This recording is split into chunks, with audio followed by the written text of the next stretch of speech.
Listen, you're so generous with your time to sit here as the WWE Heavyweight Champion when you're hours away from going for undisputed in what has been billed as the biggest match of all time. So we appreciate your time, Brock. Yes, sir. I can't help but notice when I watch your recent run, the smile that's on your face and how much fun you're having. Now, there's a lot of violence, there's a lot of destruction along the way, but you seem to me to be the most contented, the happiest that I've seen you in your career.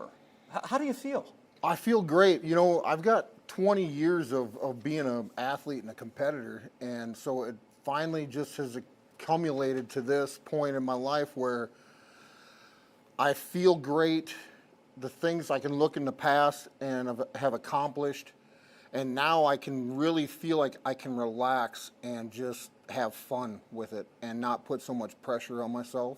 But I still do. But I've conquered a lot of different venues in this life of mine, and I'm proud of that. But I'm always still looking forward to what's around the corner, what's over the hill, and I just feel grateful that I've got this opportunity still in my life. You know, I think about those rungs on the ladder from NCAA championship to, being such a precocious star as a champion in UFC, the first run of WWE, everything you've accomplished. But what is it about this path and what we've been seeing in recent months with this storyline, with this rivalry, with this promotion specifically, that you're really enjoying? Well, I think there is a lot of passion in this storyline and with Roman and Paul because it is somewhat real. Yeah. You know, Paul Heyman, I was a Paul Heyman guy for, 18 years. Paul, when I started in this company, pulled me aside and took me under his wing and seen greatness in me and helped me get to where I am today. And then to have him, stab me in the back and get paired up with Roman Reigns and to have those two as a tag team to, try to make my life as miserable as possible. It's passion and it's real. It is a real storyline because there is some jealousy there for me. Well, we've seen you absolutely annihilate Roman's locker room. We've seen you forklift his SUV and tumble that over. I don't know that there are any more security guards left for you to smash. I think we ran through quite a few. I think you've gone through all the security guards that have been employed by every arena in the WWE throughout the country. What is left in the final moments here in getting your mind locked in to perform in this title unification?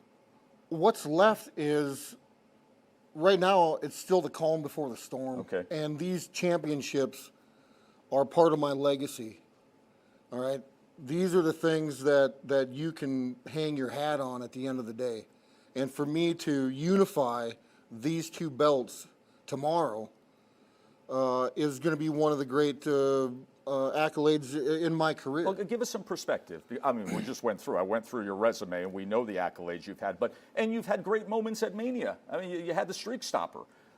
What would this mean to you? Where does this rank in terms of the all-time moments in your career? This is the top of the mountain, I think, and not only with the storyline, with a great competitor. Roman's a legit competitor for me, and then he's paired with Paul, and my relationship with Paul over the years is genuine, and so there's a lot of blood, sweat, and tears into this. I want to interject for a second because you're bringing up Paul even more than you're bringing up Roman, the guy who you're actually going to be in the ring with. What role do you expect Paul to play in this title unification?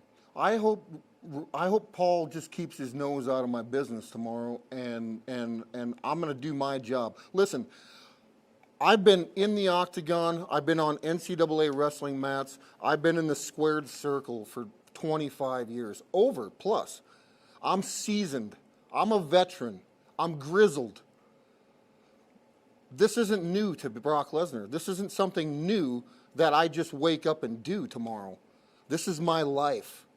That's what's different. To unify these titles tomorrow and solidify that I am the beast. The beast incarnate. and I will solidify them tomorrow. And whether, if Paul Heyman wants to get his nose dirty, we're going to get dirty tomorrow. I'm coming for fucking blood tomorrow, and that's what I'm going to do. I'm riled up about this. I had to find some peace in all this. When Roman stuck his nose in and changed the rules at Madison Square Garden, he didn't have to do that. Roman Reigns is threatened by Brock Lesnar. All right? Brock Lesnar is the black cloud. Have you gone back and watched that clip when he's standing over you 100 at Madison Square times. Garden? 100 He's literally times. standing over you. That's why I got goosebumps. That's why I'm pissed. That's why it's personal to me. You don't draw blood on Brock Lesnar and get away with it. Listen, I can see your breath changing. I can feel it in the air right now. You can feel my mood. I can feel your mood. I'll swell this room right up. Oh, it is swelling up right now. It's palpable right now. For the layman out there who doesn't quite understand what the buildup to walking out here in AT&T to 100,000 fans with your rival opposite, where the guy who helped build your career is standing in his corner, give us a glimpse of what that buildup is like, what it's going to feel like, what's going through your mind when you make that ring walk. I think I just got to wait for the bell to ring, and that's what Is it tough to control? Absolutely, it is. It's been tough to control this entire run. It's been tough to control. It's been tough to keep a handle on myself. Listen, I'm just a country bumpkin I grew up in Webster, South Dakota, and I've had a chip on my shoulder my entire life, and the chip hasn't got any smaller than it was before. And so Roman Reigns is a thorn in my side, a chip on my shoulder, but tomorrow I think I just got to stay calm and understand the job that I need to do, and unification, and I'm coming for blood. I'm coming for blood. He has changed in recent years. This is not the same guy that you met up with at Mania before. It's not the big dog.